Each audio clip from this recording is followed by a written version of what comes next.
Hey, Shalawam, Shalawam. Whew. Let's go, man. It's gonna be a good one today. I know it's hot out there. Hey, facing the east, giving all praises, honor, and glory be to Yahawah, Bahasham, Yahawashi, Bahasham, Kakwadash. Those are the true names of the Father, the Son, and the Holy Spirit. All right, that's in the Paleo Hebrew, the Lashawan Kodash. And the Father's name, once again, is Yahawah. That means He is, He exists. The Son's name is Yahawashi. That means He saves, He delivers. And how you say the Holy Spirit is Rakah Kodash. Rakah equaling Spirit, Kodash equaling holy. All right. Second of all, double honors to the apostles, elders, and bishops of the great millstone, which rule well and teach well in sincerity, taught us this truth. And Shalawam to the Lord's hopeful elect, 144,000 men, as well as 1/3 men, women, and children, maintaining themselves, keeping the laws, commandments, and statutes to the best of their ability. It's your brother Yerami Kazak back with hopefully another edifying lesson through the spirit, power, and strength of Yahawah Bahasham, Yahawashi, Bahasham, Bakakadash, as always. Alright. This lesson is going to be entitled Shem, Ham, and Japheth, going into the origins after the flood. Okay. Which, is very important to know, right? Because you have these Christians, whoever it be, really the world sometimes, right, considering us to be Hamites or Africans, so-called, but we're not, okay?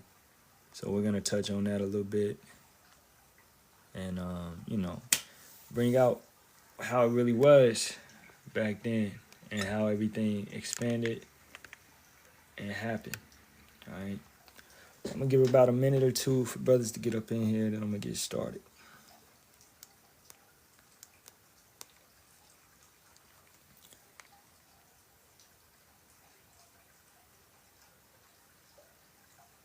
Let's see.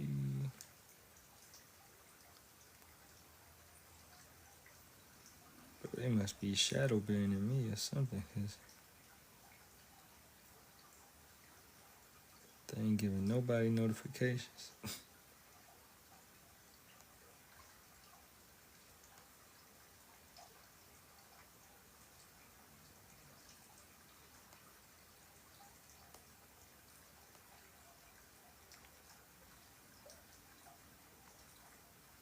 All right, so let's get to it, man. Okay. So let's start by going to Genesis, the 4th chapter. Okay, let's go to Genesis, the 4th chapter. Starting at the top. And Adam knew Eve, his wife, and she conceived and bare Cain, and said, I have gotten a man from Yahawah. So cut off that myth that Eve got with the serpent and Cain came from that. That's not true, okay? We hear it sometimes and we like, yo, what's going on? All right, the scripture literally tells you that Adam knew Eve. So he went into Eve and she conceived and bare Cain and said, I have gotten a man from Yahawah. And she again bare his brother Abel. And Abel was a keeper of sheep, but Cain was a tiller of the ground. And in process of time, it came to pass that Cain brought of the fruit of the ground an offering unto Yahawah. And Abel, he also brought of the firstlings of his flock, and of the fat thereof. And Yahawah had respect unto Abel and to his offering. But unto Cain and to his offering he had not respect. And Cain was very wroth, and his countenance fell. All right? Because we know that the Most High requires blood, okay, on this sacrifice. He requires blood and obedience, right? So the law was given verbally as we go back to Genesis, the 2nd chapter, verse 7.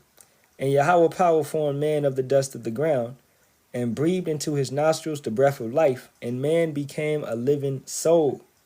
So this would be Adam, right? Which ultimately lead to the sons of power. Okay, now they would have the breath, and that breath is talking about the wisdom, the knowledge, the understanding, the laws, commandments, and statutes in that time period. All right.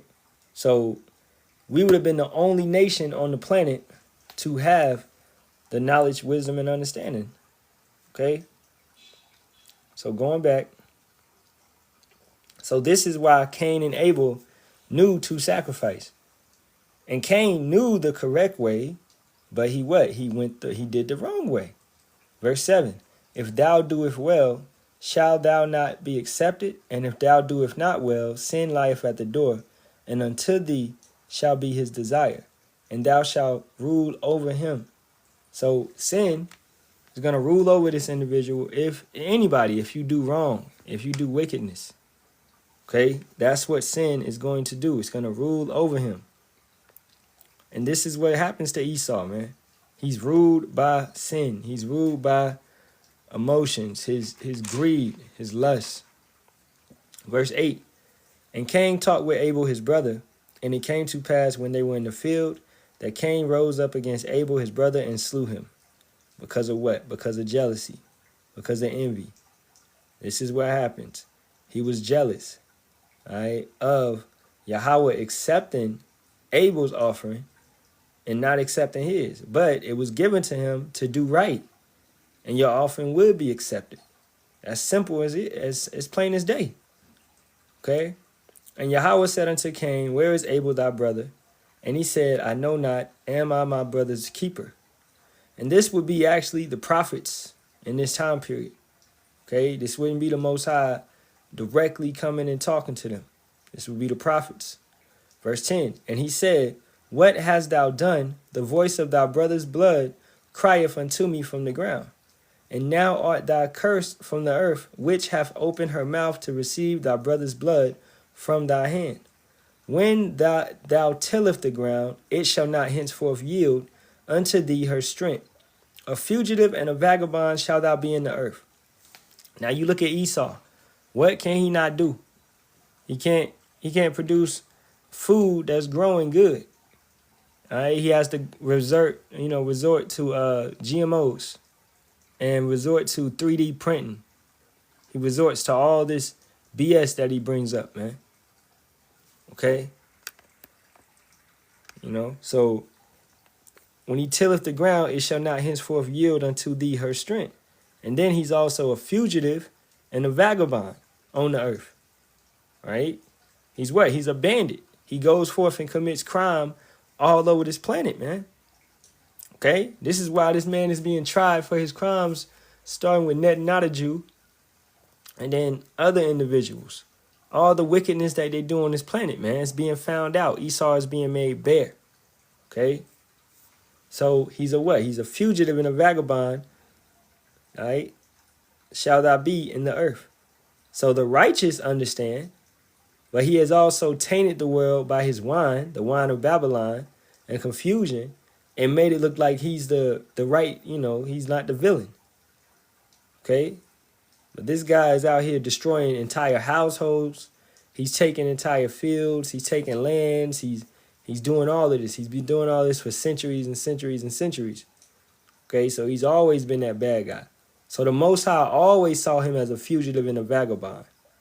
Verse 13. And Cain said unto Yahawah, my punishment is greater than I can bear. Behold, thou hast driven me out this day from the face of the earth, and from thy face shall I be hid, and I shall be a fugitive and a vagabond in the earth. And it shall come to pass that everyone that findeth me shall slay me. Right? Now, this goes into a key part of everyone that findeth you shall slay you. It's other people on the planet? Yes. All right. How do we know that? We go back to Genesis 1. Okay? And 26. And Halalyam said, let us make man in our image after our likeness, and let them have dominion over the fish of the sea, and over the fowl of the air, and over the cattle, and over the earth, and over every creeping thing that creepeth upon the earth. So Halalyam created man in his own image. In the image of Halalyam created he him. Male and female created he them. So you would have had the heathen nations. Okay? Just how you have today, the heathen nations. Okay? 17 other nations. Actually, in this sense, 16 other nations, because we have a specific nation That's what? You go to Genesis, the 3rd chapter. Now the serpent was more subtle than any beast of the field. Any beast, the heathens are known as beasts as well. So the serpent was the more subtle of any heathen. So the serpent would have been representative of what? Esau, Edom. Okay, this would have been a nation, a tribe of people. The serpent, and how we know that? We go into the Hebrew word for serpent, and it's what? It's nakash. All right, nakash. And it goes into serpent, snake, serpent, image, fleeing serpent. You have to go into the root, which is the same word. And then it says, to practice divination, divine, observe signs, learn by experience, diligently observe, practice fortune telling, take as an omen. Okay? Basically a wizard or a warlock, an enchanter. All right? Learn by experience, diligently observe. And this is what Esau does.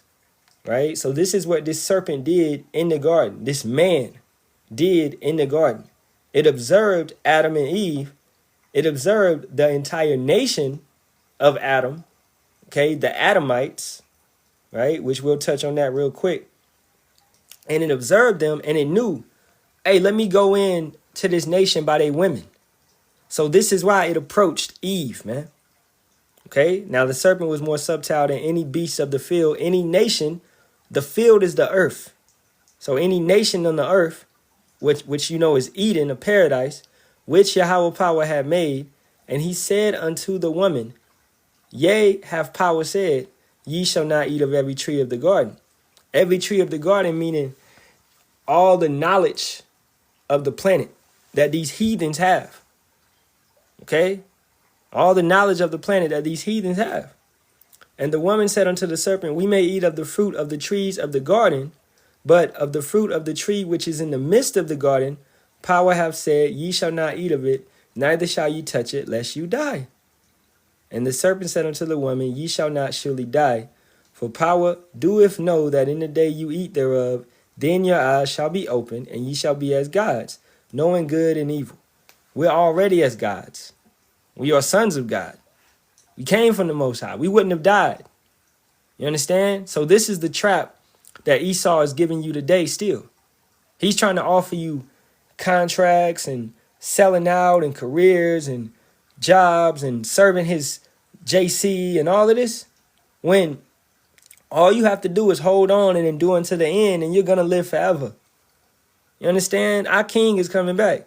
So why would you align and go with the serpent when you already have an inheritance that is forever? You see how logical this is? But our people get desperate, okay? And they fall out, man. Okay? This is what they do. Now, like I said, we're going to touch on the Adamites real quick. Genesis 5:1. This is the book of the generation of Adam. In the day that power created man, in the likeness of power made he him. Male and female created he them, and blessed them and called their name Adam in the day when they were created. Right? So these are what you know as the Adamites. So Eve would have been created then, and that goes back to Genesis, the 2nd chapter. Okay? When it said, verse 21, and Yahawah power caused a deep sleep to fall upon Adam, and he slept, and he took one of his ribs and closed up the flesh instead thereof. It wasn't no operation. He didn't actually take a rib from Adam. But all he did was pull out of the nation of the Adamites, all right, a woman for Adam, and brought that woman to him. It was already women there. So the woman was not created then. As we just brought out in Genesis 1:26, male and female was already created. Okay, so this is just Yahawah gathering a woman from the tribe of the Adamites and bringing it to Adam. And the rib which Yahawah power had taken from man made he a woman and brought her unto the man. And Adam said, this is now bone of my bones and flesh of my flesh. She shall be called woman because she was taken out of man. Therefore shall a man leave his father and his mother, and shall cleave unto his wife, and they shall be one flesh. That's marriage. All right. And they were both naked, the man and his wife, and were not ashamed. Does it say anything about a piece of paper there? No. That is marriage. You understand? That's marriage. Okay? It's a covenant. All right? Our women should be what? They should be virgins. Okay? That's how it's supposed to be. When you leave your father's house, you get with a man and you are a virgin.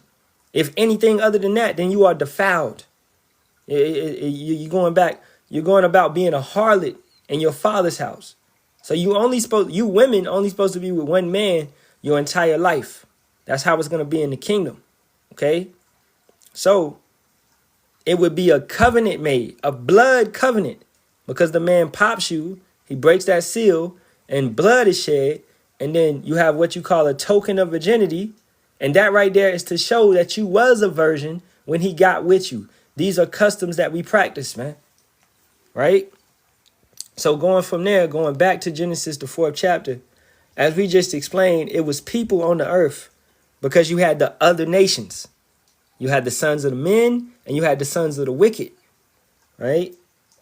So going back to Genesis 4 and 13. And Cain said unto Yahawah, my punishment is greater than I can bear. Behold, thou hast driven me out this day from the face of the earth, and from thy face shall I be hid, and I shall be a fugitive and a vagabond in the earth, and it shall come to pass that everyone that findeth me shall slay me. Right?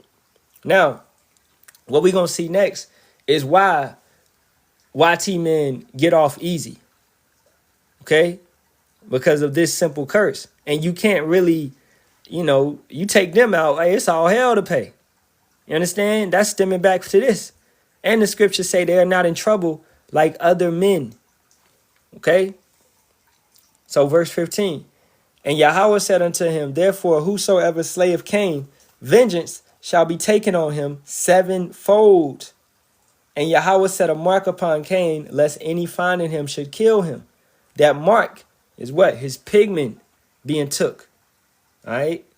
So him being red, him not being melanated. Okay? So that same mark is on this man today. All right? And it came back through Esau in Genesis, the 25th chapter. He was born red. Right? And Cain went out from the presence of Yahawah and dwelt in the land of Nod on the east of Eden. And Cain knew his wife, and she conceived and bare Enoch. And he builded a city and called the name of the city after the name of his son Enoch.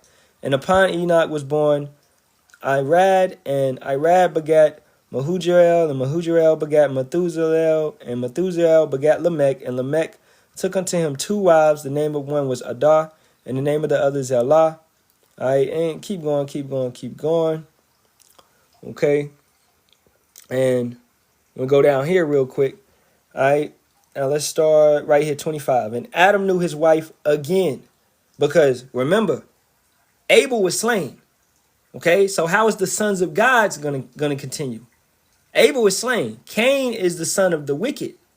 Okay, yeah, he came from Adam, but his spirit was wicked. His spirit was a wicked spirit. So therefore, his lineage is going to be the sons of the wicked, who is the Edomites today. So we had to continue the sons of God. So Adam had to have another son to replace Abel. And this son would be who as Seth. And Adam knew his wife again, and she bare a son and called his name Seth. For power, said she, hath appointed me another seed instead of Abel, whom Cain slew. And to Seth, to him also there was born a son, and he called his name Enos. Then began men to call upon the name of Yahawah. Okay? At the end of the day. Hey, bro, I got it, bro. Brian's nightmare, I got it. I don't need your help. Okay? As the scriptures say, bro, just be swift to hear, slow to speak. Right? I got it. All right? But the water, I pray this lesson is edifying to you. Okay? So let's keep it going. So going from there, let's jump to Genesis, the 6th chapter. And it says, and it came to pass when men began to multiply on the face of the earth, and daughters were born unto them, that the sons of power saw the daughters of men. Now, how did Enos even have a kid? Right? It was already other people on the planet, as we just talked about. You had the heathens that was on the planet. So it wasn't just Adam and Eve, as we just talked about, if you're following. This is why I try to tell y'all, don't be talking in the comments. Just follow along. Write down the precepts. You know, if you're doing all this talking, then how you really listening? You understand? All right. So, as we know, it was daughters of men on this planet, and that's what this is talking about. The heathen nations. And it came to pass when men began to multiply on the face of the earth, and daughters were born unto them, that the sons of power saw the daughters of men. The sons of power is stemming from who? That's stemming from Enos. That's stemming from Seth. That's what's happening. Okay, let us come together and reason. No, brother, this is my lesson. This is a monologue. I'm teaching. I don't have to reason with you. The Bible is the Bible. You understand? What you have, whatever your opinion is, does not matter. Okay, this is the Bible. This is what stands. The Most High's word stands above anything that you can say. All right, so keeping it going. That the sons of power saw the daughters of men, that they were fair, and they took them wives of all which they chose. Now, hey, we look at heathen women today, man, they fair. They looking good. So this was us back in the day. Like, yo, you know what I'm saying? I like a little Japanese. I like a little Cushite. You know what I'm saying? We like heathen women. There's nothing wrong with that. But what did we do? We took on their customs. We took on their practices. And we forsaked our power. That's what we did. That's what we ultimately did. Okay? Verse 3. And Yahawah said, my spirit shall not always strive with man, for that he also is flesh, yet his days shall be 120 years. There were giants in the earth in those days. And also after that, when the sons of power came in unto the daughters of men, and they bare children to them, the same became mighty men, which were of old, men of renown. That's all it's talking about when it says giants. Men of renown, men of a great status. All right, such as your Michael Jordans, your Michael Jacksons, your Mike Tysons, all right, your Floyd Mayweathers, your Tom Brady's, all right, you know, whoever it be. Okay, men of renown, famous men. That's all it was. Okay, so keeping it going. And power saw the wickedness of man was great in the earth, and that every imagination of the thoughts of his heart were only evil continually. And it repented Yahawah that he had made man on the earth, and it grieved him at his heart. And Yahawah said, I will destroy man whom I have created from the face of the earth, both man and beast, and the creeping thing, and the fowls of the air, for it repented me that I have made them. But Noah found grace in the eyes of Yahawah. These are the generations of Noah. Noah was a just man and perfect in his generations, and Noah walked with power. All right, I'll bring you up real quick, Zaquan.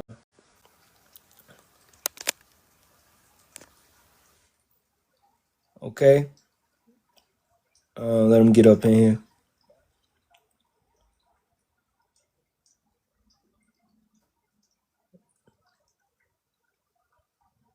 Okay. Can y'all hear me? Yeah, Shalawam. Bahasham, Yasharahla.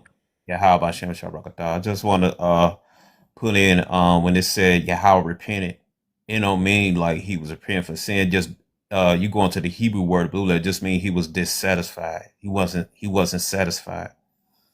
You know, just gonna put Ahtham on game, so just in case somebody try to use that as a scoff and stuff.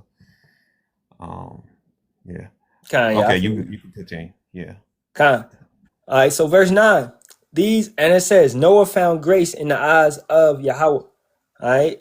So out of all the whole planet, okay, it was one man and his children, his generation, that would actually find grace. This is what how Yahawah would continue to keep the planet going with this individual. So this is an extremely meek man. All right. It brings into a similitude as a Moses, okay, as a King David, as a Peter, etc., etc. So verse 9, these are the generations of Noah. Noah was a just man and perfect in his generations. And Noah walked with power. And Noah begat 3 sons, Shem, Ham, and Japheth, which is the title of the lesson. We're going to go into that real quick. The earth also was corrupt before power, and the earth was filled with violence. And power looked upon the earth, and behold, it was corrupt, for all flesh had corrupted his way upon the earth. And let's get a real quick precept, because we know this has to what? This has to happen again, as Yahawashi told us. Okay. This is Matthew 24, 37 and 38. But as the days of Noah were, so shall also the coming of the Son of Man be. For as in the days that were before the flood, they were eating and drinking, marrying and giving in marriage, until the day that Noah entered into the ark, and knew not until the flood came and took them all away. So shall all the coming of the Son of Man be. Right? So this is how these people are acting right now. Once again, okay, they're carrying themselves in all these different type of ways. You know, they don't care for Yahawah, Bahasham, Yahawashi. There's nothing wrong with getting married, but in a sense of you in a sense of myrrh, and you're not caring about what the Father is doing, all right, and you're trying to basically settle down and build your life and careers, and you thinking that America is going to be established forever and all of that. You're in the spirit of myrrh. You're in the spirit of celebration. When you're in captivity, man, that's not a good spirit to be in. Okay, that's what the devil wants to give you. All right, he wants to have you, what's the word, docile, you know, at this point in time. So let me see. We could pretty much go. Well, hey, we'll finish this up. And power said unto Noah, the end of all flesh is come before me, for the earth is filled with violence through them. And behold, I will destroy them with the earth. Make thee an ark of gopher wood. All right, and we ain't going to read all that. I'm going to skip over to Genesis 9th chapter after everything happened, because I want to touch on Shem, Ham, and Japheth and the lands that they took. All right.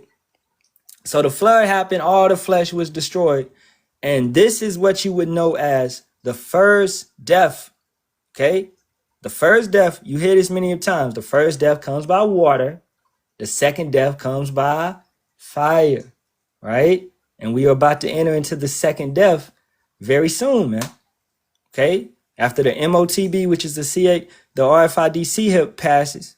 And then WW3 is going full scale. Okay. Our king is going to come back. All right. We have to enter into Jacob's trouble. It's going to get extremely rough out here as the times of Noah. It's going to be extreme wickedness on this planet, which you see it right now.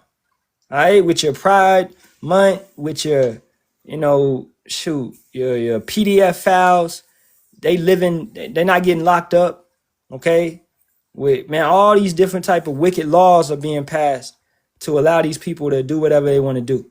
All right. So it's the same time, man. You know, all the devices of these heathen, they're basking in. So going over to Genesis, the 9th chapter, verse 1. And power said, bless Noah and his sons, and said unto them, be fruitful and multiply and replenish the earth. And the fear of you and the dread of you shall be upon every beast of the earth, and upon every fowl of the air, upon all that moveth upon the earth, and upon all the fishes of the sea. Into your hand are they delivered.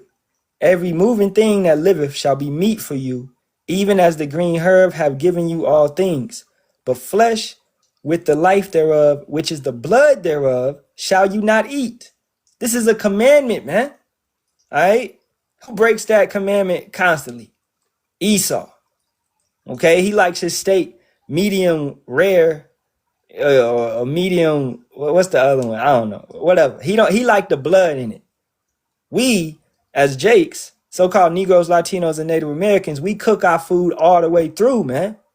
Okay, no blood in it. Well done. You understand? Because this is a law. This is what you are supposed to do. Verse 5. And surely your blood of your lives will I require at the hand of every beast, will I require it, and at the hand of man, at the hand of every man's brother, will I require the life of man. whoso sheddeth man's blood by man, shall his blood be shed, for in the image of power made he man. And you, be ye fruitful and multiply. So you supposed to go forth and have kids. This is what you're supposed to do, man. Okay? So any type of sexuality that does not produce kids, that's an incorrect sexuality. You understand? Your purpose is to fear Yahawah, keep his commandments, and produce. That's your purpose on this planet, boy. All right? So, and you be ye fruitful and multiply. Bring forth abundantly in the earth and multiply therein. That's actually a commandment given to all life in Genesis, the first chapter. You understand? And you, verse 8, and power spake unto Noah and to his sons with him, saying, and I behold, and I establish my covenant with you and with your seed after you, and with every living creature that is with you, of the fowl, of the cattle, and of every beast of the earth with you, from all that go out of the ark to every beast of the earth. And I will establish my covenant with you, neither shall all flesh be cut off any more by the waters of a flood, neither shall there any more be a flood to destroy the earth. So the Most High made a promise to us that he will never destroy the earth again with waters. As we know, it's waters above, waters below. If you go deeper into the flood, that's what happened. All the waters basically flooded into this place, and it became how it was in the beginning, where it was just water everywhere. Water was covering this, and everything was destroyed, man. You also had volcanoes erupting, earthquakes. The earth would split apart. All right, it was designed to destroy all life on this planet. Okay, and then don't come through here and say, well, some people survived. No, only 8 souls survived. No other civilization survived. Okay, now a reason why every civilization has flood stories is because what? Because Noah, he had 3 sons, Ham, Japheth, and Shem, and they spread out. And as you would tell the story verbally. You would spread it and tell it to your kids. So this is what they did. Hey, my granddad was on the boat. My granddad's Shem, he was on the boat. You know, and then you would spread that down to your kids and your kids and your kids. This is why every civilization has a flood story. Okay? That's very important to know, man. If you don't agree with the Bible or whatever, you tripping, but you got to agree with the flood. Okay? And then it's evidence for the flood all over this planet, man. So verse 12, and power said, this is the token of the covenant which I make between me and you and every living creature that is with you for perpetual generations, continuous, ongoing, forever. I do set my bow in the cloud, and it shall be for a token of a covenant between me and the earth. The rainbow is a promise that he will not destroy the earth again with water. And it shall come to pass when I bring a cloud over the earth that the bow shall be seen in the cloud. So when it rains, all right, the cloud bringing rain, and then what? It produces a rainbow at the end of that to let you know, hey, it's raining again, but it's not going to flood again. Now, can it be little floods? Yeah, you got places that flood. We're going through the super El Nino, which is only going to intensify into next year. And you're going to have places that flood, you know, drastically, man. Okay, and places that get drought. But he's not going to flood the entire earth. Now, could he flood all of Europe? Yeah, he could. He's done that. We've seen pictures of Spain, you know, Italy, UK, England, all these different places being flooded out. You know, Texas. You see floods happening over the planet. But once again, the earth is not going to be flooded again. The second death comes by fire. All right. So let me see. I'm going to jump down. Okay. I'll go down to 18. And if I go down to 17. And power said unto Noah, this is the token of the covenant which I established between me and all flesh that is upon the earth. And the sons of Noah that went forth of the ark were Shem and Ham and Japheth. and Ham is the father of Canaan. These are the 3 sons of Noah, and of them were the whole earth overspread. Now, from that point, I'm going to get into this video I got. All right. And Zaquan, you got anything you want to add? You got it?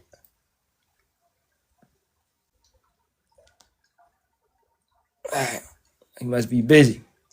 All right, so let's get into this video that I got. Let me stop this water running. All right.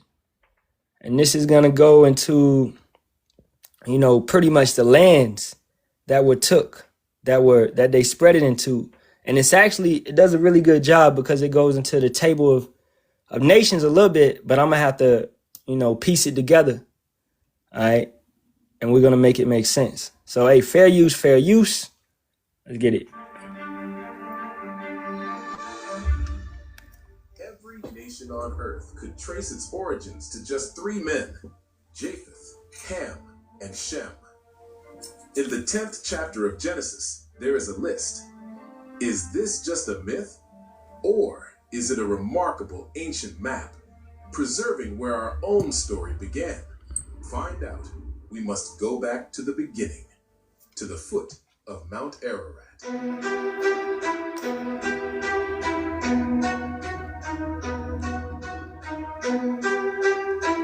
After the Great Flood, history begins again with one family. From the sons of Noah, the map of humanity began to take shape. Through Japheth, the people spread north and west toward the coastlands and the distant islands. Through Ham, they moved southward toward Africa and the Arabian Peninsula, founding some of the mightiest empires the world would ever know. And through Shem, the descendants settled in the heart of the ancient Near East, the cradle of civilization, the land known as the Fertile Crescent. All right, they hit me with a restriction. So whatever, we're going to keep it going, So as he said, Mount Ararat, okay, that's where Noah that's where they would have landed. Now I'm going to show you the boat. This is the ark, okay? They did the measurements and all of that. And over time, it's covered up by, rock and grass and all of that type of stuff. But they found it to be hollow on the inside. Okay, and it fits the measurements that the Most High gave in Genesis, the 6th chapter. So this is the ark right here, man. All right, that thing is pretty big, but this is where they landed. All right, and it's on a mountain, and then they ventured from there and they spread out. You got it, Zaquan. No, I was just saying the reason why you should have read that section on 107 and stuff. Oh, okay. Yeah, just read that before you play a clip and stuff so they won't get you. So, Okay. I'm gonna look it up.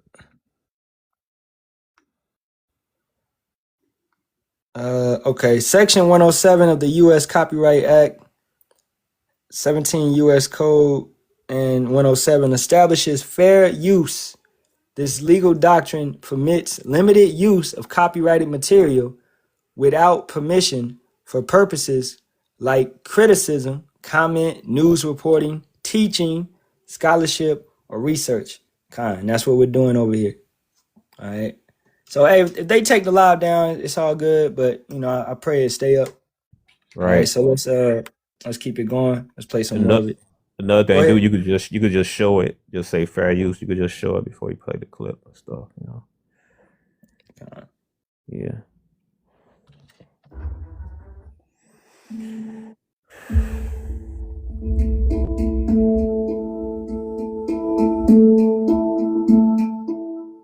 Japheth, whose name meant expansion. He fathered 7 sons, Gomer, Magog, Madai, Javan, Tubal, Meshech, and Tiras. Their heritage would lay the foundation for nations stretching from the Black Sea to the shores of the Mediterranean. Now, let's go back real quick. So, as you see sometimes when, they father sons, not all of these sons will become a nation, all right? But majority of them did, such as Gomer, Magog, Javan, right? They became a nation. Others would have just, they would have just did a thing. Okay. So this is how the Most High works. He can, like he took Jacob and Esau and he made them a nation, but they come from a long lineage, of Shemites, which he could have took from Peleg and made Peleg a nation, or he could have took a Faxad and made a Faxad a nation. You know what I'm saying? I think actually a Faxad is what, the Assyrians or something. But he chooses who he wants to bring a nation from.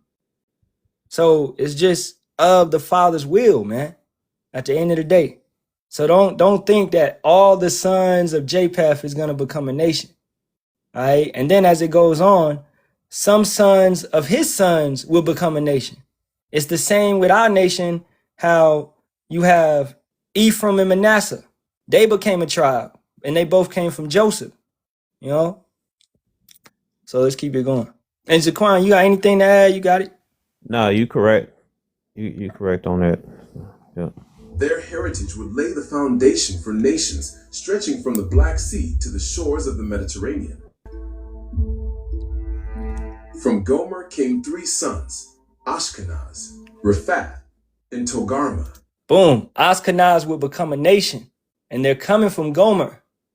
The real Ashkenaz people, the real Germans. Okay? Once again, this is not the Edomites. So when they call themselves Ashkenazi Jeoos, whatever, they are lying, man. That's identity theft. Okay? The real Ashkenaz people are from Japheth. They coming from Japheth's son, Gomer. All right. It was through Ashkenaz that the famed Scythians, the legendary horse masters of the steppes, first arose. And today, these people would be what? The islanders, the Polynesians, the Hawaiians, the Tongans, the Samoans, etc., etc. Because as we know now, the Edomites dwell in all these lands, Europe, Russia, right? Greece, Spain, all of this. Okay, so the Edomites, they Micah 2:1 and 2, how they do? They went and took over lands as they do. When you read First Maccabees chapter 1, it says the first to rule over Greek. Let you know Alexander, he was a Edomite. He was the first foreigner to rule over the Greeks. And then after they conquered them, they started taking their culture and stuff. Then Esau started calling himself the Greeks. Let's get that real quick. This is First Maccabees 1:1. And it happened after that Alexander, son of Philip, the Macedonian, right, which basically makes him an Edomite, who came out of the land of Kittim, had smitten Darius, king of the Persians and Medes, that he reigned in his stead, the first over Greece. All right, as the Quran said. All right, I bring Brother Ariel up. Let him get up on in here. Hey, Shalawam, Zaquan, Bahasham, Yahawashi. Shalawam, Bahasham, Yahawashi. Hey, real quick, just wanted to add, when you're dealing with the Edomites taking over, as I always state to y'all, when you're dealing with the mythology, that is actually talking about them going into the land and taking over from Japheth, which you will know as what they put in mythology as the Olympians versus the Titans, things of that nature.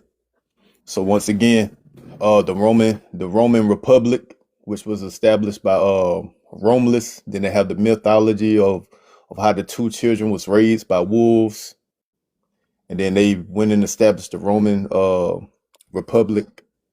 That all stems from them taking over Japheth during the Trojan Wars, where you had Japheth going up against the Greeks, the original Greeks, which would be Japheth, or what people know today as the Polynesians, the Samoans. That was Esau, Edom, going against them, which once again is the Greeks versus the Trojans. The Trojans with the Trojan horse and all that. That's what you're dealing with during that time. So once they was conquering lands and winning, then you had them going to other lands and start taking over. So this is how you had, once again, the Roman Republic come into play. This is how you have Philip of Macedonia come into place. And then this is how you have Philip of Macedon continue to span, and then you have Alexander the Great come along and continue to span. And yeah, that's how the Greeks end up coming into power through Alexander, through his father Philip. But they all stem from Troy. And that's why they always reference Greek culture and stuff heavy. Yep. Yep. Because they took on they took on that people name and culture and stuff. And that's how Esau spread his empire through the Greek and the Roman Empire and stuff. You go ahead, bro. Exactly. And then just another little tidbit, when you're dealing with Epiphanes, the reason why he was able to sneak up into the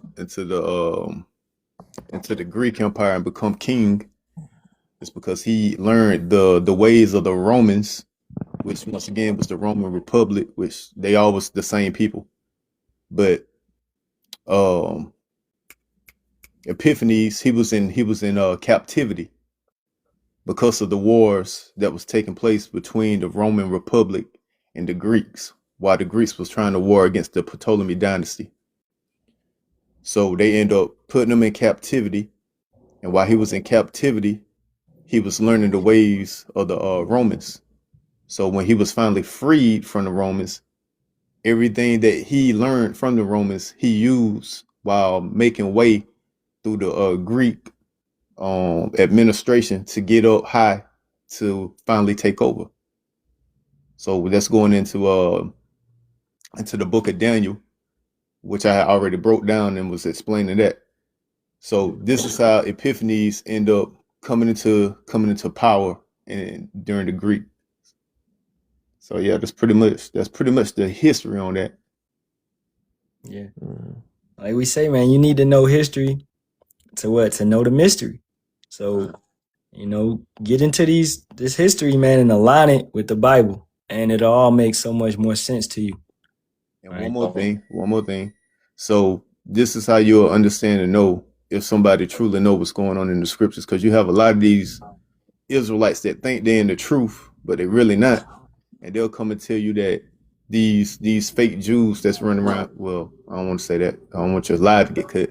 But these phonies in the land claiming to be us, they'll say, oh, those are Ashkenazis. No, they're not Ashkenazis. The original Ashkenazis, as the bro said, are the Samoans, the Polynesians, the Islanders. They are the real Ashkenazis. These people that you see in the land claiming to be people that are not, those are Edomites that took over those lands that stems back to Troy. And out of Troy, they built empires. Out of Troy, it went to Rome, the Roman Republic, not the Roman Empire, but the Roman Republic. Then from the Roman Republic, it went to what? It went to your boy Philip of Macedon. So it had the Macedonians. And from the Macedonians, it turned into the Greeks. So they end up making what? The Greek Empire. And then from the Greek Empire, it broke into what? It broke into four. And this is where you have the Ptolemy dynasty, which took over Egypt down in the southern region. Then you had the Cassanders. Then you had the Lycurgus. And then you had the Seclude dynasty, which was the Greeks. So this is why during the Maccabees time, you will have wars between what? The Ptolemy dynasty and the Seclude dynasty.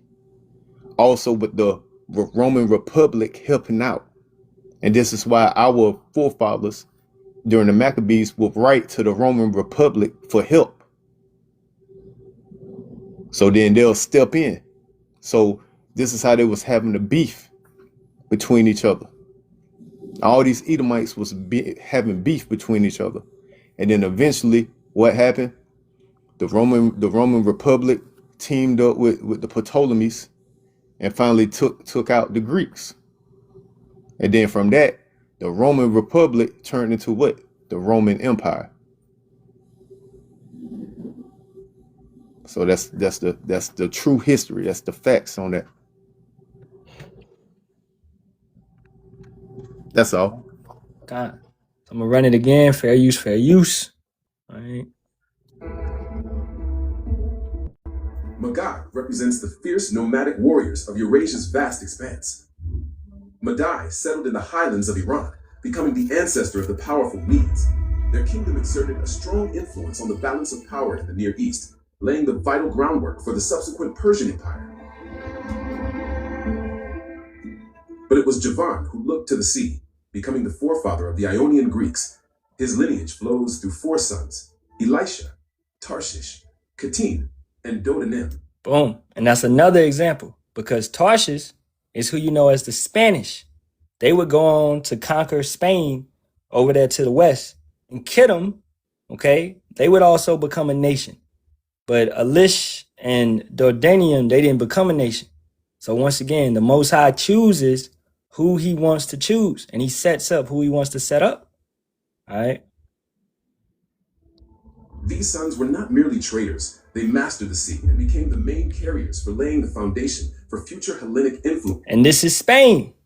Tarshish, this is Spain. All right. So the real Spanish are not who are in the land today. Those are Edomites. But the real Spanish, as we've been saying this whole lesson, are the islanders, the Tarshish. And this is also who King Solomon employed in 1 Kings, the 10th chapter, to sail to America. They were already sea travelers. They already understood how to, boats and things of that nature. Okay.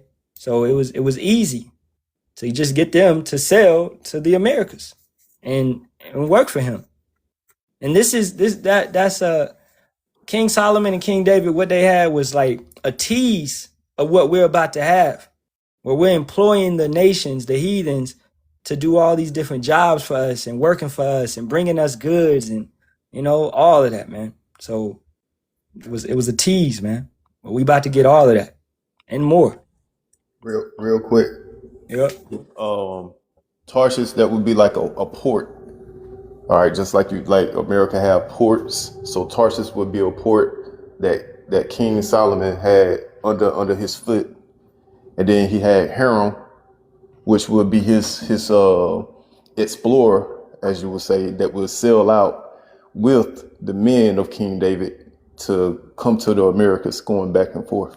So that's what was going on in the area.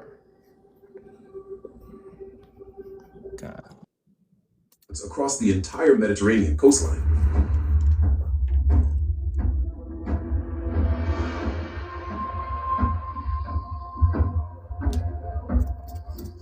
Japheth's expansion concludes here. Now we must turn our attention to the south.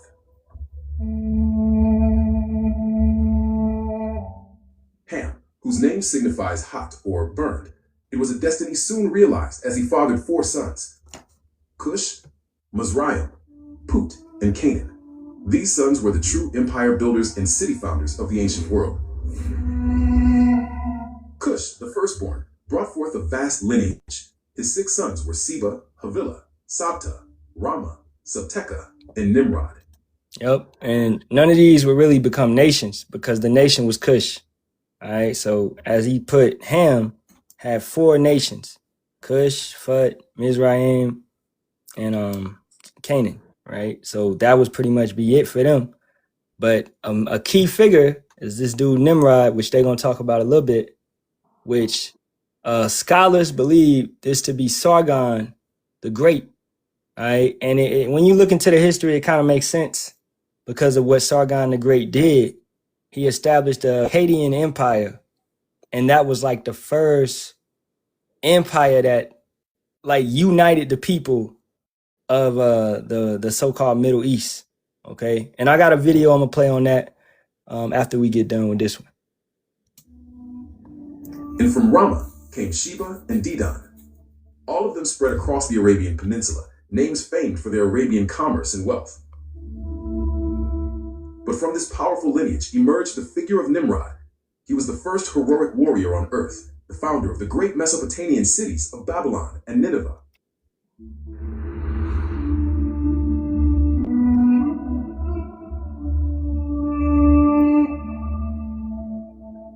Mizraim is the biblical name for Egypt. His 7 descendants, the Ludim, Animim, Lahabim, Naptuhim, Pethusim, Kasluhim, and Kaftarim, settled the Nile Valley, constructing the magnificent civilization of the pyramids. Intriguingly, his line through the Halalyam also gave rise to the Philistines, who would later settle the coastline and become the great rival of Israel. Moving further west, Put denotes the peoples of Libya in North Africa, securing Ham's dominance across the northern Saharan region. Finally, Canaan, Ham's youngest son. He begat 11 descendants: Sidon, Heth, the Jebusite, the Amorite, the Girgashite, the Hivite, the Arkite, the Sinite, the Arvadite, the Zemarite, and the Hamathite. Let's go to Deuteronomy 7:1 real quick. When Yahawah thy power shall bring thee into the land of Canaan, into the land whither thou goest to possess it, and have cast out many nations before thee, the Hittites and the Girgashites and the Amorites and the Canaanites and the Perizzites and the Hivites and the Jebusites, 7 nations greater and mightier than thou. These are Canaanite nations that dwelt in the land. And this video is showing you how they got there pretty much, because they expanded and they went down, and this is where they landed. They established themselves there. Okay.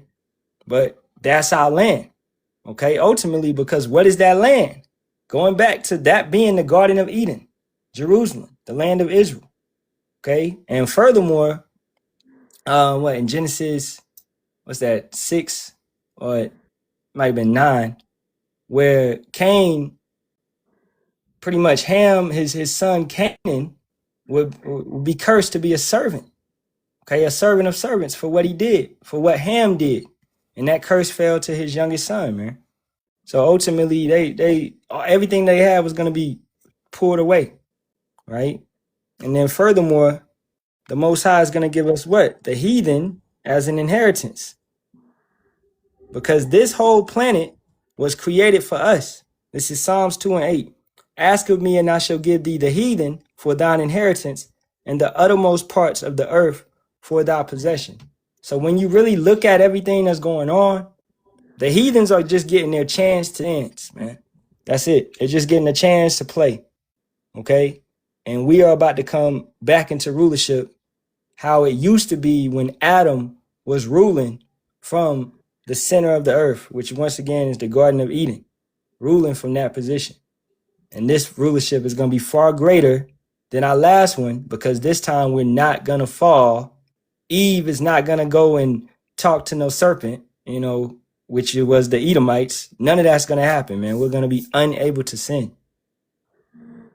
Y'all got anything? Yeah, that was Genesis chapter 9, verse 25 that you're talking about. Yeah, that's it. Yep. Dude, I get that real quick. Is that Zaquan? Let me build him up real quick. All right. Genesis 9:25, and I read it. And I'll start at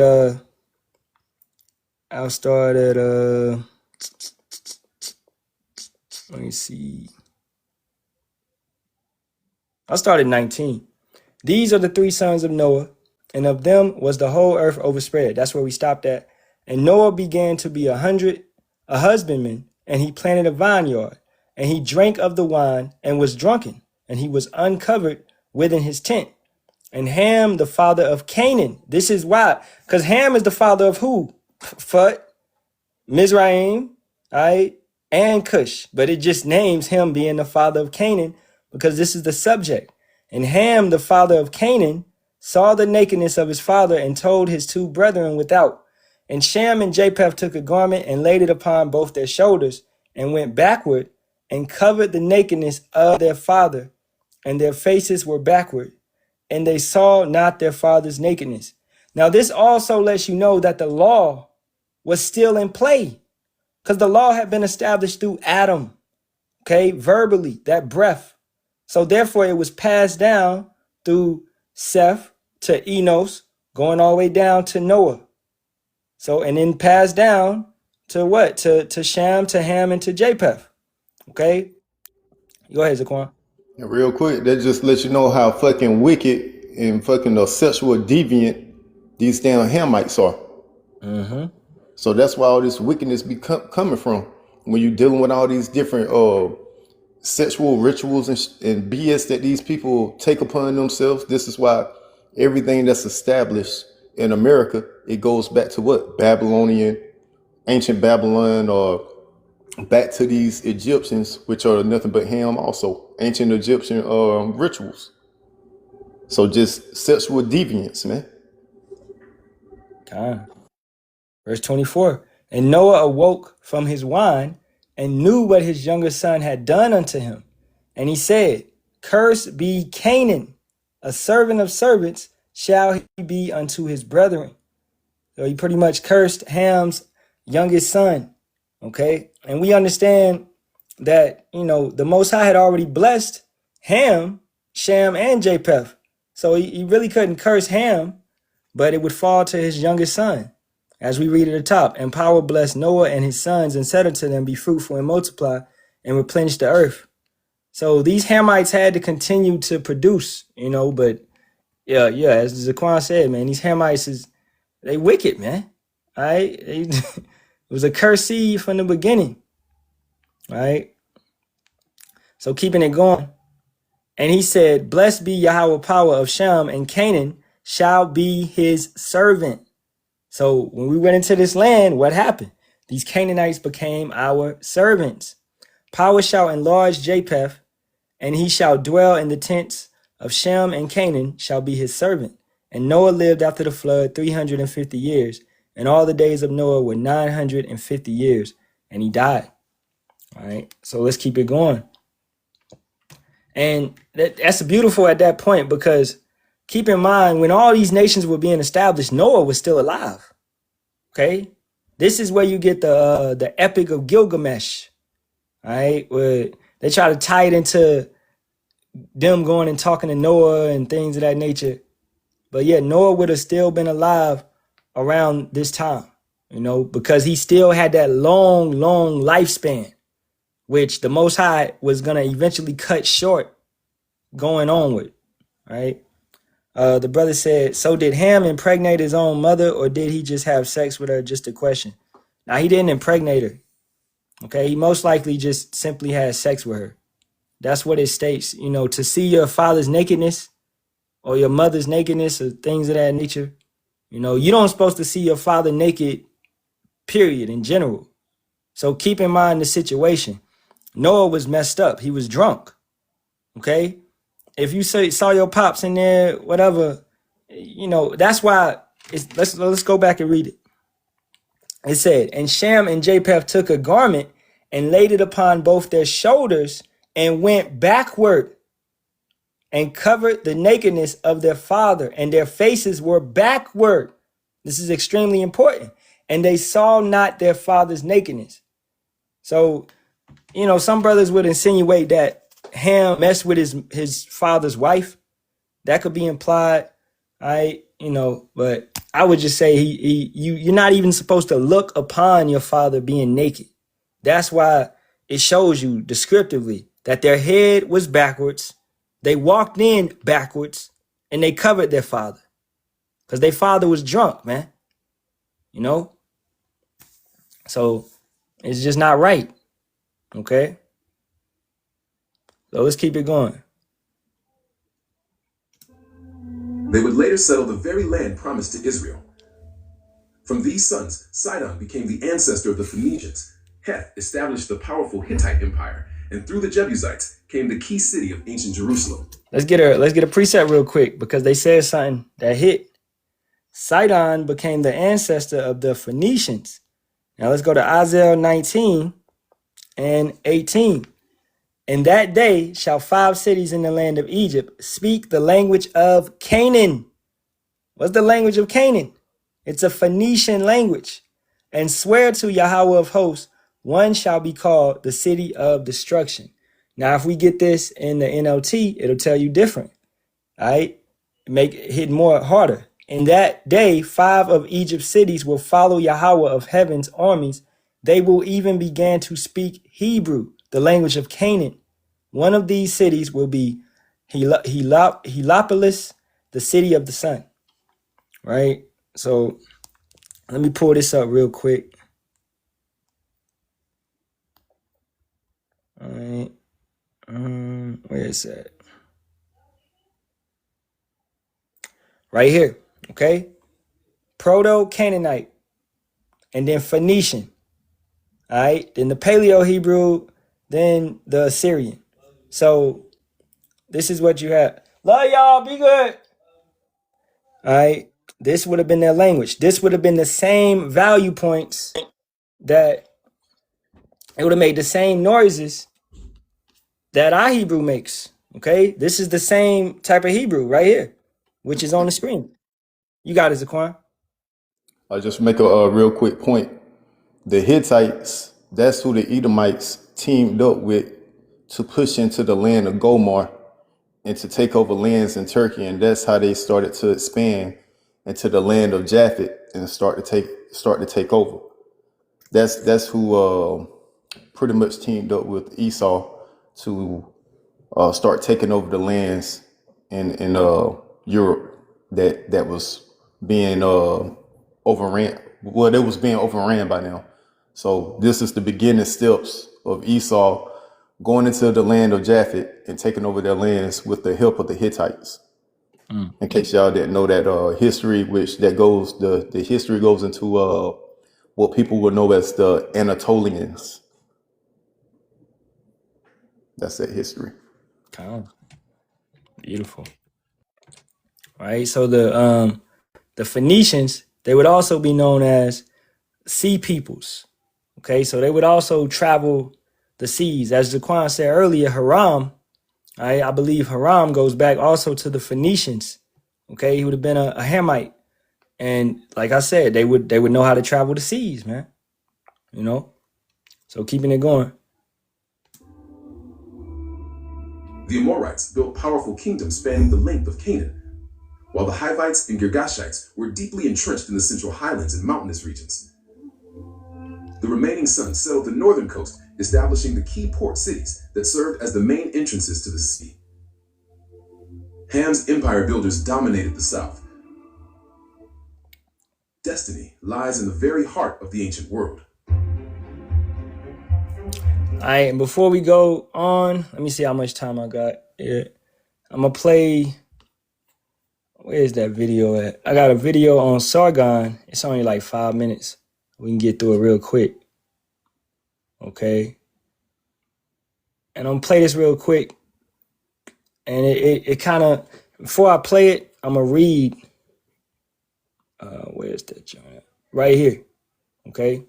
It says, yes, many historians and biblical scholars believe the biblical character of Nimrod is based on the historical figure Sargon of Akkad, Sargon the Great. Sargon founded the Akkadian Empire in the 23rd century BCE, and his conquest and kingdom building heavily parallel the descriptions of Nimrod in the book of Genesis. Okay, so it just gives a similitude to him. So I'm going to play it real quick because he did establish certain cities and he was a warrior, you know, at these points in times. Born a commoner, according to the Sumerian king list, Sargon rose to power in the city of Kish as a cupbearer for the king Ur-Zerbaba.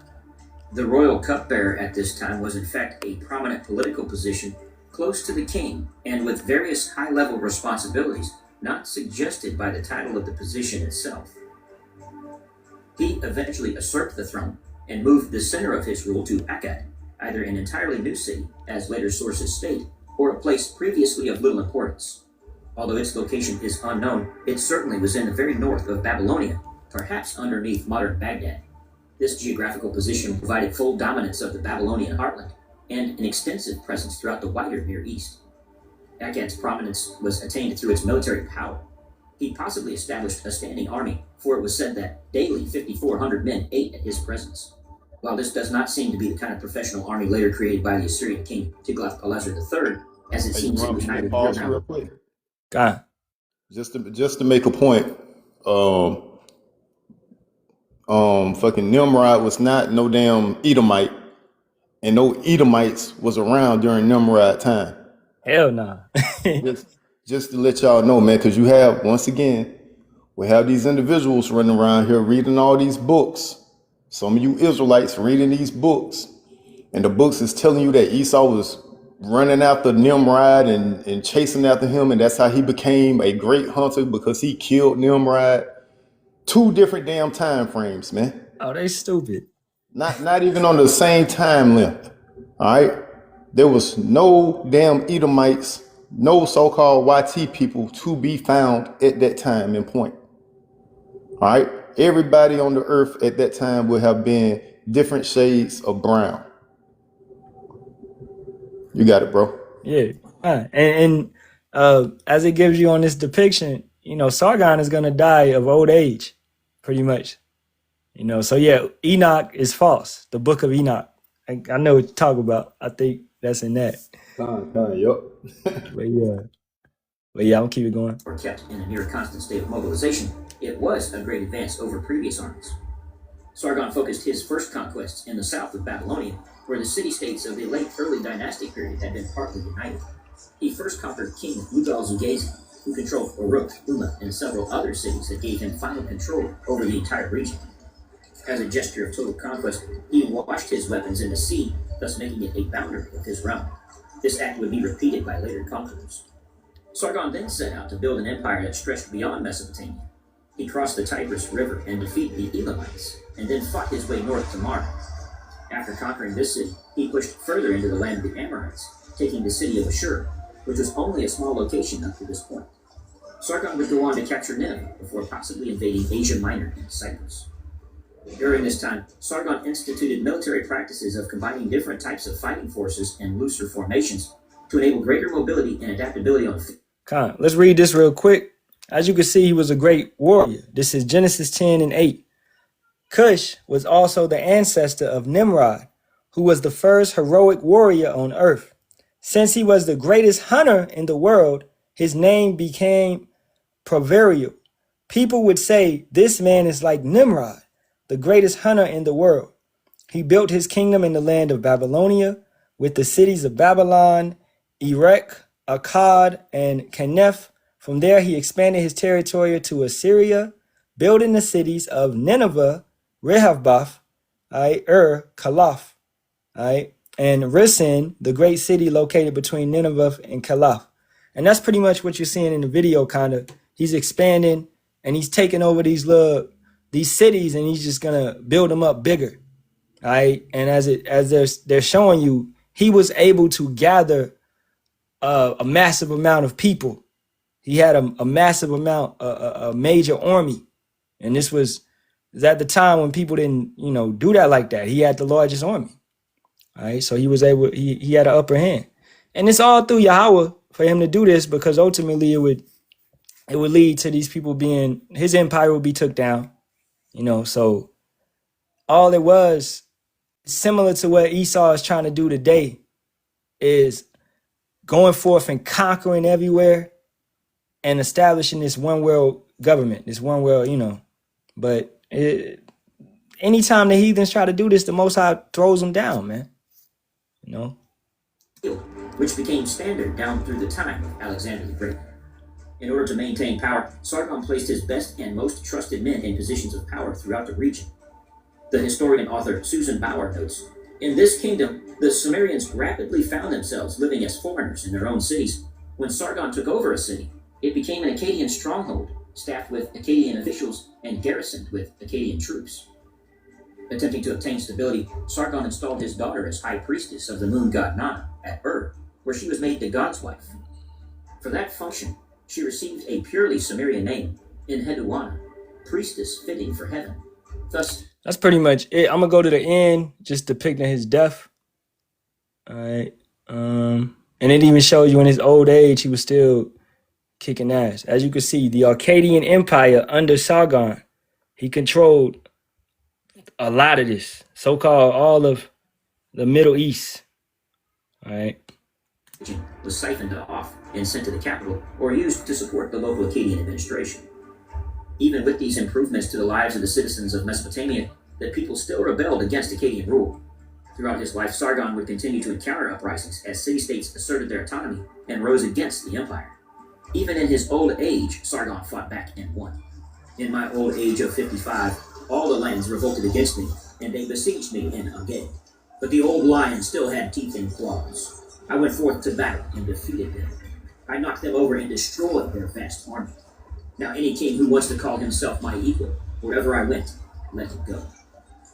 According to the Sumerian king list, Sargon reigned for 56 years and died in old age of natural causes. If he had seemed larger than life to his people during his reign, he assumed an almost godlike status in death. And that's what happens, man. They, you know how people exaggerate. You know, you got it.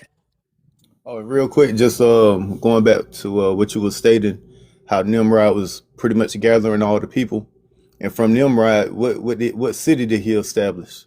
Babel, which formed what? The Tower of Babel. So the same thing that you see Esau Edom doing, and it's funny that Nimrod was a hunter, and then you have Esau as a cunning hunter, and in Esau's kingdom, what is he trying to establish? He's trying to establish the same thing that the city of Babel, which Nimrod established, they tried to do what? The one world government, the one world order, the Tower of Babel, which is where this Christianity come from, that all these simpletons steady follow and think that they in the truth. You're following something that's teaching you to be one, teaching you universalism. All is one. Everybody can be saved. That is not in the scriptures. Yep. That is universalism. That is the Tower of Babel. That's what you're learning. That's why they have these different signs that you see on people's cars. They be having coexist. Then they have all the different religions spelling out coexist. Yeah, Tower of Babel, make everybody one. The same thing that they tried to do during the Greek Empire, where you had Epiphanes come in talking about everybody needs to be one. So that's where you get the custom of when in Greece, do as the Greeks, or when you go to Rome, when in Rome, do as the Romans.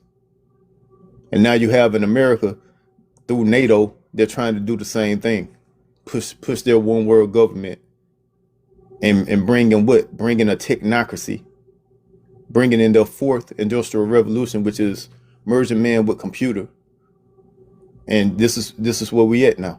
So it's the same movie continuing to play, but with different characters picking up the role of what a past character has already done. Yep.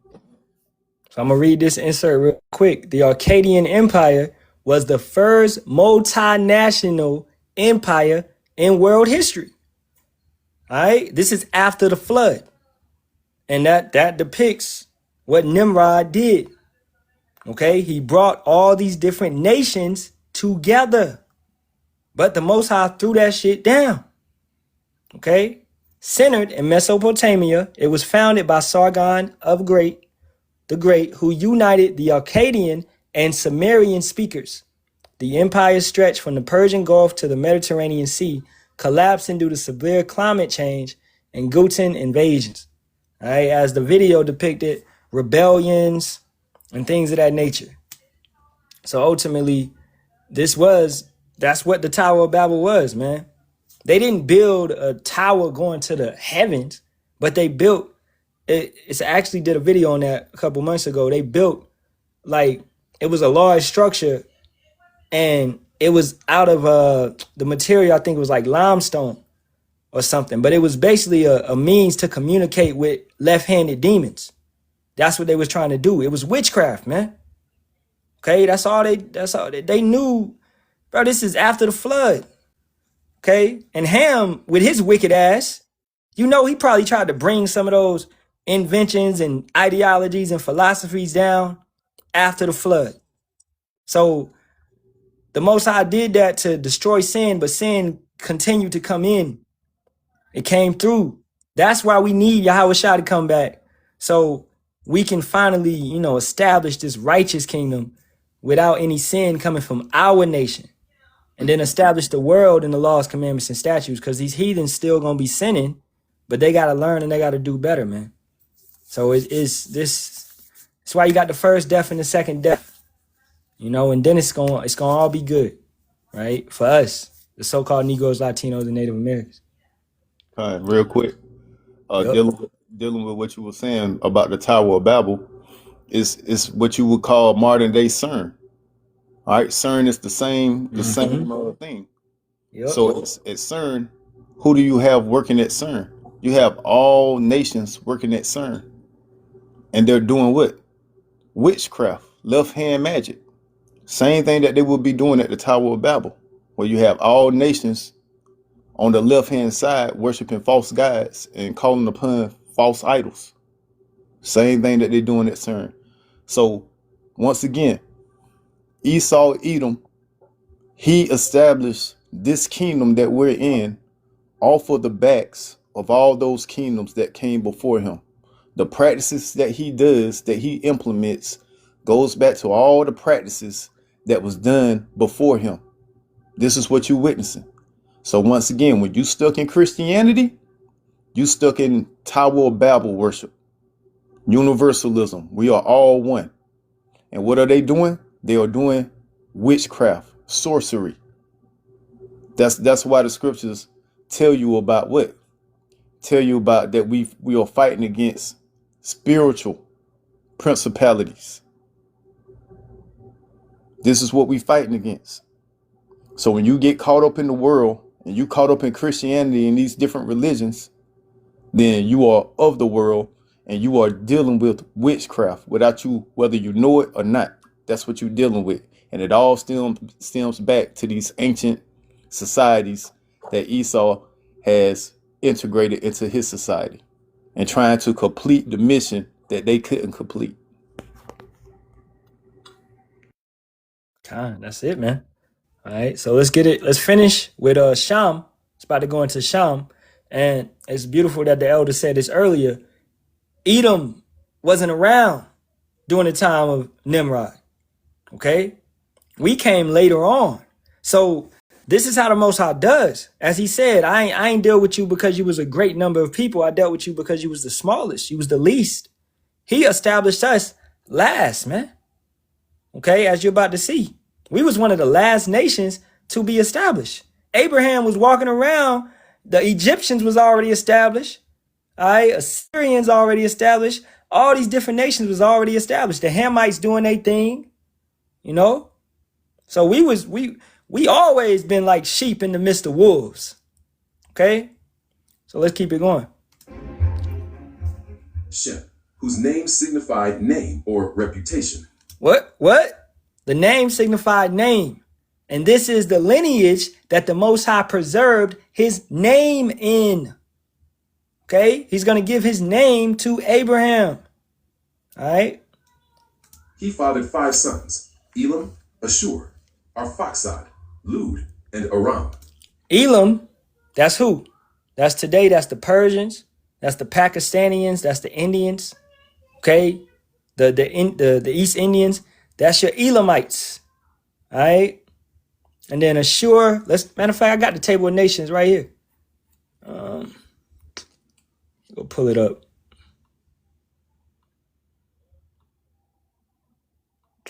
Where did I put it, man? Right here. The Wadi Yahawah Bahasham Yahawah. Okay? So, up here, Shem, as you can see, many nations came from Shem, including Edom. So Edom, Esau is a Shemite. He's Shemitic. All right. So Ashur, that's your Assyrians. All right. You're also going to have all these different nations to come from Shem. Let's go back. Arphaxad and Aram. Let's get Aram. Aram would be the Syrians. These are brothers. Ashur and Aram. These are brothers.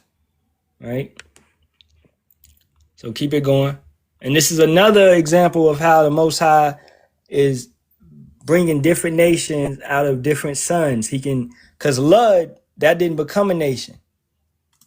These 5 lineages settled the vital crossroads of the ancient world, the Fertile Crescent. Elam founded a powerful civilization bordering the Persian Gulf. What do we say? Ashur gave rise to the ferocious Assyrian Empire, a force that terrorized the ancient world.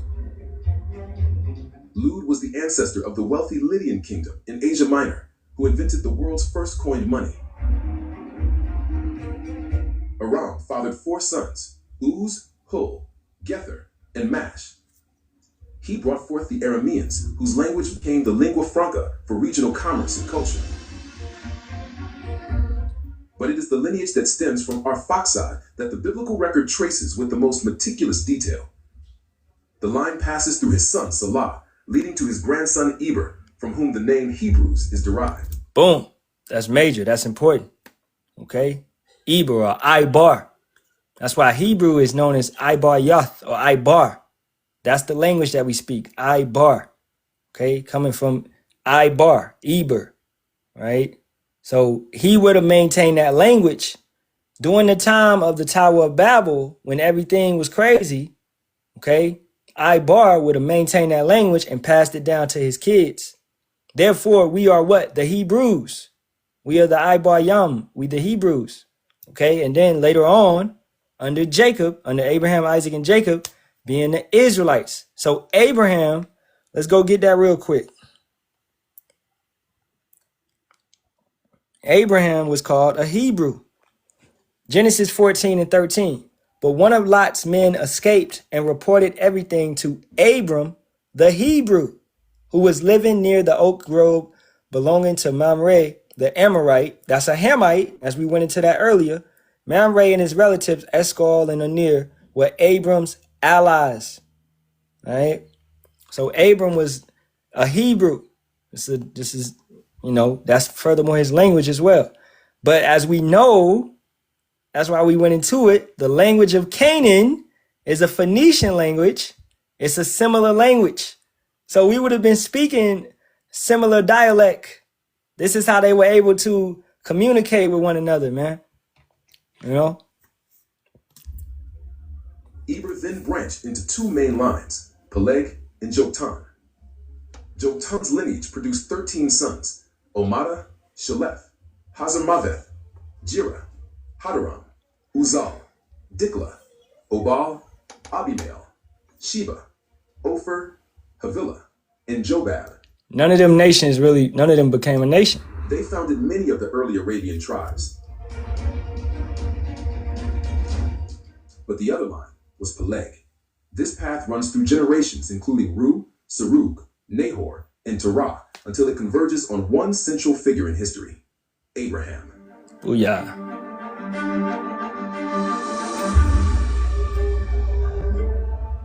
And so Shem's descendants settled the Fertile Crescent and spread south into Arabia.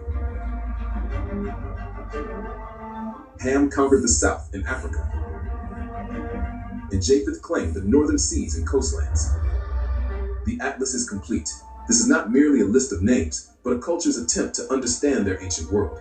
A geopolitical encyclopedia for their time. All of humanity, at its root, is one family. This is not a map of division, but a map of deep, ancient, and complicated connection. All right, but let's tie into that. Let's fix it. We one family, but we not. It's a chosen lineage. So we may all come from one ancestor, but once again, the Most High is choosy. He chooses. Let's go back to Deuteronomy, the 7th chapter, verse 6. Deuteronomy 7 and 6. For thou art an holy people unto Yahawah thy power. Yahawah thy power hath chosen thee to be a special people unto himself above all people that are upon the face of the earth. So in the midst of all of these nations, we are the chosen nation. He chose Abraham. And furthermore, he dealt with Abraham's son Isaac, and he dealt with Jacob, which came from Isaac. But we also know Esau came from Isaac, but he didn't deal with Esau. Right? Yeah, we can get that second address. And then, you got these Christians out here, they be like, well, that's racist. We nationalists, man. Okay? Deep down inside, bro, you want your nation to succeed. Why would you not? If you don't, then I mean, what kind of mindset do you have, honestly, bro? Okay. This is 2 Esdras 6:53. Upon the 6th day, thou gavest a commandment upon the earth, that before thee it shall bring forth beasts, cattle, and creeping things. And after these, Adam also, whom thou madest, Lord of all thy creatures. That's not just talking about the animals. That's talking about the heathens as well. They are known as beasts. They are known as the living creature. Okay? So once again, Adam was a king over the entire planet. And Adam being Yahawashi. We are going back into this. Yahawashi is going to be the king over everything upon the universe. Of him come we all, and the people also whom thou hast chosen. All this have I spoken before thee, O Yahawah, because thou madest the world for our sakes. Not for the heathen, but this whole entire universe is for our sakes. As for the other people, as for the other 17 nations, which also come of Adam, thou hast said that they are nothing, but be like unto spittle, and hast likened the abundance of them unto a drop that falleth from a vessel. Right? And that says the exact same thing in Isaiah the 40th chapter. Okay? I get that one too. Isaiah 40:15. Behold, the nations are as a drop of a bucket, and are counted as the small dust of the balance. Behold, he taketh up the isles as a very little thing. And Lebanon is not sufficient to burn, nor the beast thereof sufficient for a burnt offering. All nations before him are as nothing, and they are counted to him less than nothing and vanity. All right, let's get one more precept, and then I'm we can wrap it up. Any questions y'all got, we can take them, because I know Mia and Zaquan got to get out there on the corner. Psalms 147:19 and 20. He showeth his word unto Jacob, his statutes and his judgments unto Israel. He hath not dealt so with any nation, and as for his judgments, they have not known them. Praise ye Yahawah Bahasham Yahawashi. And he does not change. You Christians always love it. He doesn't change. Yeah, he doesn't change. So he's dealing with Israel forever. That's who he chose to give his judgments, his precepts, his laws, commandments, and statutes, his book, his understanding, his image, the likeness, the ways. Okay? Where can you watch the video I'm playing? This is the Bible map on YouTube. The Bible map, Noah's 3 sons, and the first map of nations. And for edification, I would tie it into the table of nations, so you can get a better understanding of it. Right? I'll put it in the milk chat. You can check it out. Noah's 3 sons, the Bible map. Right. So hey man, that's pretty much the lesson, man. Zaquan, you got anything? Nah, everything was cool, bro. You did great, man. I'm over here getting ready for camp. About to get out there too. So hey, going once, going twice. Any type of questions on anything? Anything. It don't even gotta be on the lesson. Anything biblical. Anything. I got like 10 minutes.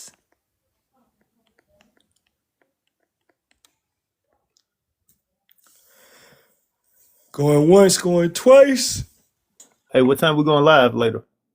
Oh, 3:30. Your house or my house? So we can do my house. I got like a website with all these Bible quiz questions. All right, come on. 3:30 pop quiz. 3:30 pop quiz. All right, 3:30 p.m. Pacific time. So that's 6:30 p.m. Eastern time. Right. So pop quiz. But all right, man, I don't see no questions, man. So I'm face the east. Giving all praises, honor, and glory be to Yahawah, Bahasham, Yahawashi, Bahasham, Kakudash. Double honors to the apostles, elders, and bishops of the great millstone, as always. Shalawam, shalawam to the Lord's hopeful elect. At the water for y'all coming through. All right. Go ahead, Zaquan. Nah, I was just about to say shalom. Oh, shalawam. Hey, shalawam to Alliance. We're coming up, breaking bread. All right, the water. For all the input, all the comments, all the precepts. We ain't really had too many bug outs. It's beautiful live, man. All right. Kwame Yasharahla, Bible Ball. Hey, keep the faith. All right. Yeah, we'll be out on the corner. I'm gonna be out there at 11:30. You know, Zaquan gonna be out there soon. You know, tap in if y'all got our YouTube page, or I know you be doing it on here sometimes. You know, so if y'all want to keep getting fed, just tap in. Yeah, I'll be on TikTok live in probably like by 11:15, probably like in 30 minutes, 30, 40 minutes. All right, y'all. Shalawam.